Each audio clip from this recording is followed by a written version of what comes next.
Perfect match. The courtroom is silent, not because justice has been served, but because it's about to be taken. Nina Frost is a prosecutor. She's tough, brilliant. She spends her life locking up predators, monsters, the kind who hurt children. Then one day, it's her child. Her 5-year-old son stops speaking, won't look anyone in the eyes. And Nina, the woman who knows all the signs, doesn't need a diagnosis. She needs a name. When she gets it, she doesn't hesitate. No trial, no lawyer, no second chance, just a gun, one bullet. And now the justice system she's worked her whole life to uphold wants her gone. Perfect Match is not about crime. It's about consequence, about how far a mother will go to protect her child when the system she's trusted, that we've all trusted, fails her. It takes a razor to every moral line you thought you had. Would you kill a man to protect your kid? Would you do it in public in front of witnesses? And if you were wrong, would you forgive yourself? This book doesn't just blur morality, it crushes it under legal procedure, grief, and unbearable rage. The monster here isn't hiding under a bed, he's on a witness stand. And the question isn't, is he guilty? It's, does it matter? Because Nina doesn't just want to save her son. She wants to end the idea of monsters, erase their power, rewrite justice in blood. But justice isn't clean. It stains. And what follows? The court cases, the revelations, the secrets that come screaming out after the trigger's been pulled might be even worse than the crime itself. Because Perfect Match doesn't ask what a good person would do. It shows you what you would do. And then it dares you to live with it. Gone Girl. It's morning. Your wife is missing. There's a broken coffee table, an iron left on, and a camera crew already setting up in your driveway. Nick Dunn has no idea what's coming. At first, it's just a missing person case. Amy, his beautiful, brilliant wife, vanished on their 5th wedding anniversary. He calls the police. He answers their questions. He smiles wrong. And that's the first mistake. Because in Gone Girl, perception is everything. And Amy knew exactly how she'd be perceived. This isn't a love story. It's a war story, dressed in matching couples sweaters, 2 narcissists locked in a marriage-sized coffin, each trying to fake sincerity long enough to bury the other. And as the media spins its web, as the public demands answers, the question isn't where is Amy? It's how much of this was planned. Because Amy didn't just vanish, she orchestrated it. Every journal entry, every staged clue, every ounce of blood splattered onto the kitchen floor. She was never missing. She was performing. And Nick? He's not a hero, not a victim, just another man who let his mask slip too far and married someone better at wearing hers. Gone Girl is terrifying not because of what happens, but because of how easily you believe it. It weaponizes trust, romance, gender politics, the entire cultural idea of the cool girl. Then it flips them like knives. This book doesn't just question who's lying. It questions if truth even exists. Because by the time Amy comes back, yes, comes back, you're not even sure who you're rooting for. The sociopath who planned it all, or the husband who might deserve her. They stay married. They choose to. Because some relationships aren't built on love or truth. They're built on mutual destruction. A beautiful televised prison of passive aggression, fake smiles, and lies sharp enough to bleed from. So when people ask, is Gone Girl a thriller? It's a mirror. And if you stare long enough, you might start asking, who would I become if I was pushed just a little harder? The Scythe. Nobody dies anymore. No cancer, no crashes, no war. Humanity beat death. And in doing so, created something worse, the responsibility to kill. In Scythe, the world is run by a perfect AI, the Thunderhead. It solved crime, poverty, even boredom. But there was one thing it refused to touch: population control. That duty was left to humans. Enter the Scythedom, elite reapers trained to glean lives, not murder, not execution, a necessary pruning of the immortal garden. They wear colored robes, carry custom weapons, and follow commandments that read like twisted scripture. Some do it with reverence, others enjoy it. When two teens, Citra and Rowan, are chosen to apprentice under Scythe Faraday, they're horrified, not just by the act of killing, but by how easily it can be justified. One scythe burns entire families to ash because it's merciful. Another makes people beg for a second chance, only to laugh while slicing their necks. And behind it all, a political war. The new scythes want glory, pain, entertainment. The old ones want balance, control, dignity. And caught in the middle are two kids being trained to legally end lives, with the twist that only one of them will graduate. The other will be gleaned. But that's not even the darkest part. The darkest part is how normal it all feels. There are quotas, awards, conferences. People cry when they're chosen, and then thank their killer for being merciful. Because in this world, death isn't terrifying anymore. It's scheduled. Scythe asks a brutal question. If death is no longer natural, who gets to decide who deserves it? And worse, what happens when they start to enjoy the power? This isn't a story about dystopia. It's about bureaucratized death, about systems built with the best of intentions that rot from the inside out. The Wall. There's no bang, no warning siren, no global collapse montage. Just one morning she wakes up, and the world is gone. Not destroyed, just unreachable. An invisible wall surrounds her, stretching miles in every direction, and on the other side, everyone is frozen, mid-walk, mid-sentence, mid-life, still breathing, still standing, but unreachable, untouchable, and she's alone.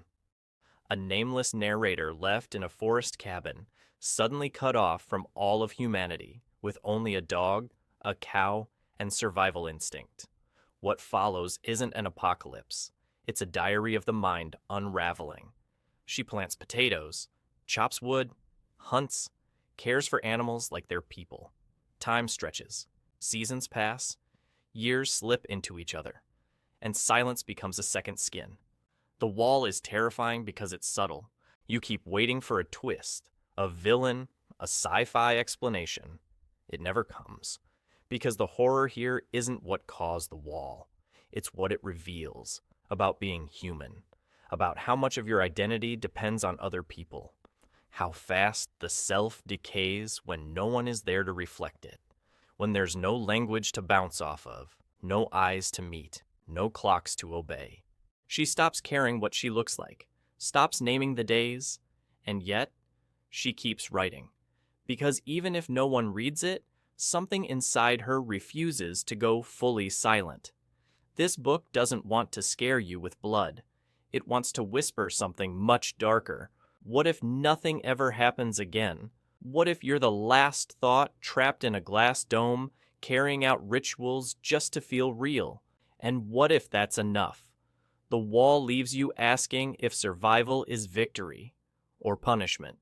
Because when the world disappears and you're the only one left, who are you surviving for? The White People. It starts with a warning. Two men talk by a fire about evil.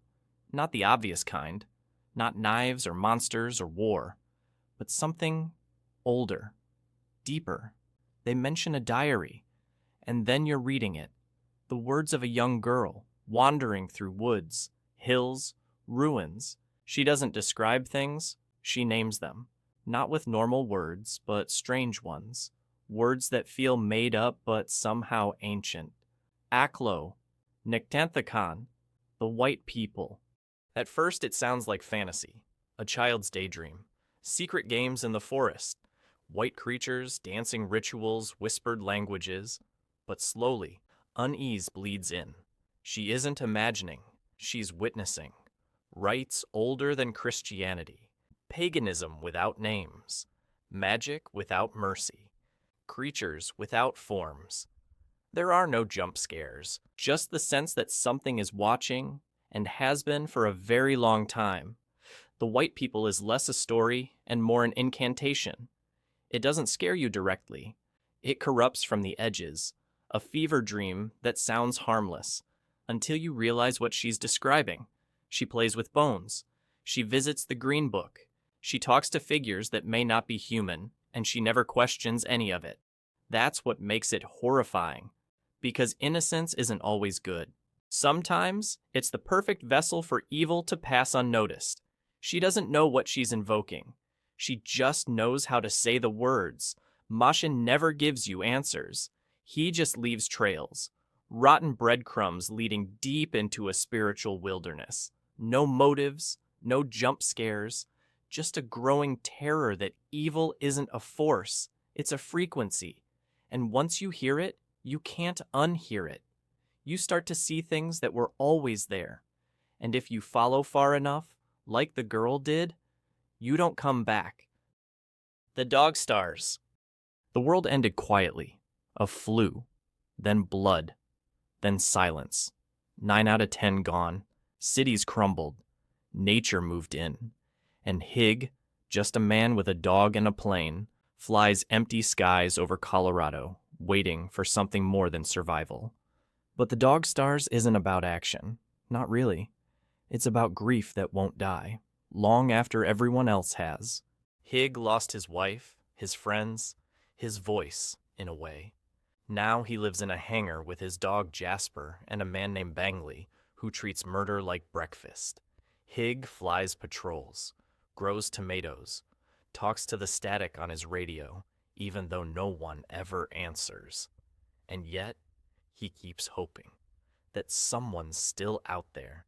That kindness might still exist. That his soul isn't just a fossil inside a walk-in corpse. But hope is dangerous. In this world, it's a liability. Bangley tells him that. The men with rifles tell him that. Even the silence agrees. When Hig hears a voice on the radio one day, he knows it's probably nothing. But he flies toward it anyway. And what he finds is not salvation.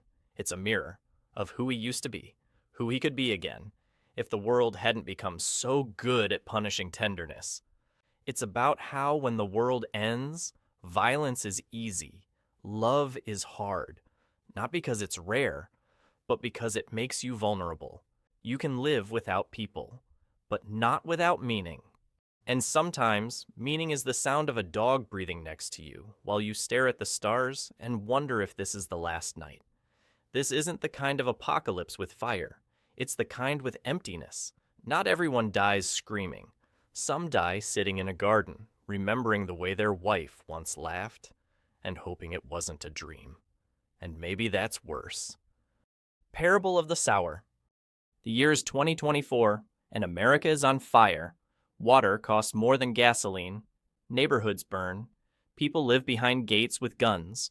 Slavery is legal again, as long as you call it debt. And outside the walls, anarchy. This isn't fiction anymore.